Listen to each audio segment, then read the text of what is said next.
Okay, let's dive into this. Welcome to today's explainer. I am absolutely thrilled to step in as your dedicated financial coach for this session. Today we're tackling something that is way beyond just numbers or spreadsheets. We're talking about protecting your hard-earned portfolio from the single greatest threat it will ever face, your own emotions. Together, we're going to build your personal panic plan, which is a step-by-step system totally designed to save future you from making some incredibly expensive, stress-driven mistakes. So I want to kick things off by having you honestly answer this kind of jarring question. What will you do when your portfolio drops 30%? As a beginner investor, you really need to hear this reality check right up front. Experiencing a 10, 20, or literally even a 30% drop in your account balance is not a flaw in your portfolio. It just means you're participating in the stock market. It's not an if, it is an absolute guarantee. So the most critical question isn't how to prevent the drop, but exactly what actions you're going to take when it happens. There's a famous saying in investing, volatility is the price of admission. Honestly, if you remember absolutely nothing else from our coaching session today, please remember that markets will drop. Not occasionally, not maybe. They will drop, and sometimes really sharply and suddenly. Your long-term success doesn't depend on constantly tweaking your portfolio to squeeze out every drop of return. It depends entirely on protecting your behavior when that inevitable volatility hits. Here's our roadmap for this explainer. 1. Olivia's story. 2. The psychology of panic. 3. The 5-part panic plan. 4. Core exercises. 5. The 7-day checklist. And 6. Survival scripts. Let's get right into it. Starting off with part 1, Olivia's story. I want you to meet Olivia. She's a beginner investor who, like a lot of people, found herself face-to-face with the sudden, historic market crash back in early 2020, as her account balance fell way faster than she ever expected, and the news headlines were literally screaming crisis. She started checking her portfolio every day, and then every hour.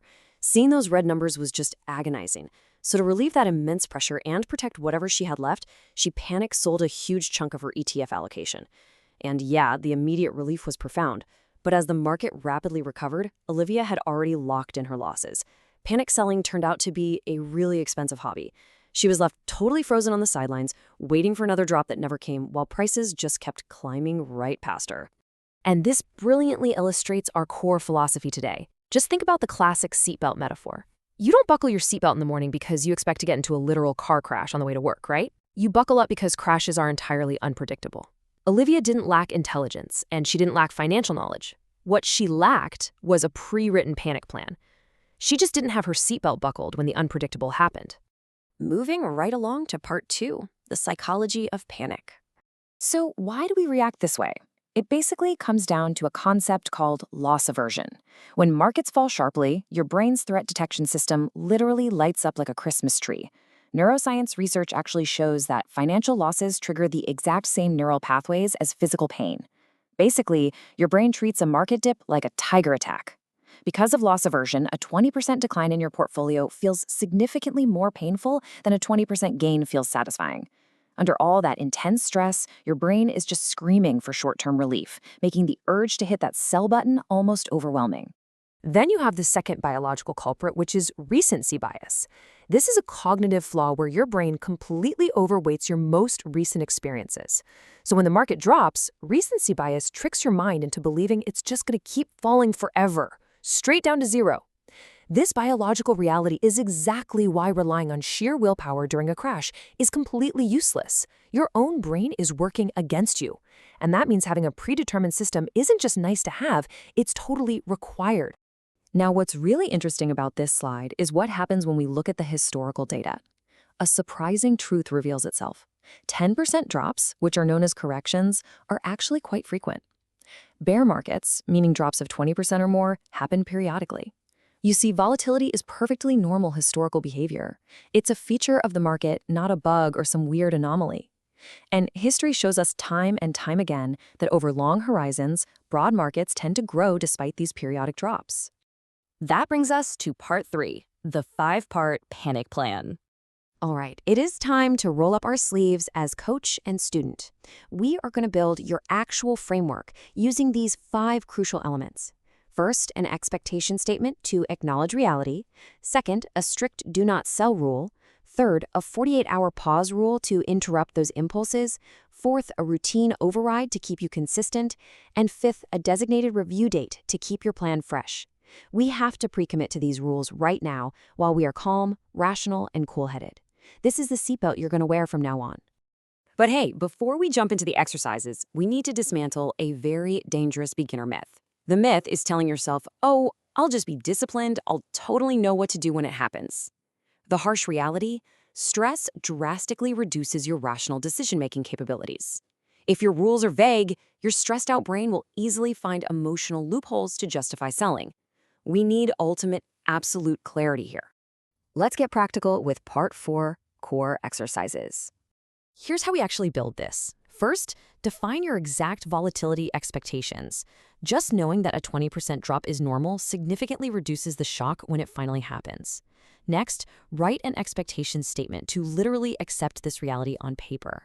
Third, identify your personal panic triggers. Maybe it's a specific news channel or a certain app notification on your phone. Knowing your triggers completely robs them of their power over you.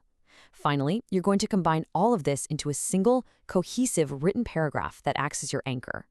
I do not sell my ETFs because of market declines alone. Take a good look at that. This is your bulletproof do not sell rule. You are drawing a hard line in the sand right here. Any exceptions to this rule must be explicitly written down in advance. Things like a major life event or a genuine real-world need for liquidity.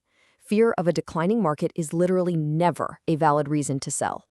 All right, Part 5, the 7-day checklist. Let's move to this and see how this builds your momentum over the next week. Day 1, jot down those panic triggers. Day 2, define normal volatility for your portfolio. Day 3, craft your do not sell rule. Now pay special attention to Day 4, creating your 48-hour pause rule. This means committing to waiting at least a full 48 hours before acting on any urge to sell. It is a vital circuit breaker that interrupts impulsive action. Day 5, choose an accountability partner. By Day 6, you'll read the plan out loud to them, and by Day 7, you're scheduled and locked in. And finally, Part 6, Survival Scripts. When things get rough, your first tool is this self-talk script. It goes exactly like this. Volatility is expected, my plan has not changed. Fear is a signal, not a command. Honestly, I highly suggest you take a screenshot of this slide right now. Keep it saved on your phone. When the market drops and your stomach drops right along with it, pull this up and read it to yourself. Remind yourself that feeling anxious is totally 100% normal, but it definitely doesn't mean you have to act on it. Next up is your boundary script. I follow a written panic plan. I don't make decisions based on headlines. This right here, this is your armor against the apocalyptic 24/7 news cycle. The media is literally designed to trigger your loss aversion to keep you watching. This script built a boundary, keeping you focused only on your scheduled 15-minute investing routine instead of getting swept up in the daily chaos. So the crucial point is this. Your biggest investing risk is not the market. It's your reaction to it. When the inevitable crash happens, your job isn't to be a hero, your job isn't to be unnaturally brave, and your job certainly isn't to outsmart Wall Street. Your only job is to just follow the plan you wrote today while you were calm and rational. I want to leave you with this final provocative reflection question to really chew on. What would future you thank you for not doing during a downturn? Think about Olivia's story from earlier. Her future self would have thanked her for not hitting the sell button. By building your panic plan today, you are empowering yourself to stay invested for decades, weather the storms, and actually reap the rewards of long-term growth. Thank you so much for joining me on this explainer. Now go get to work on that plan.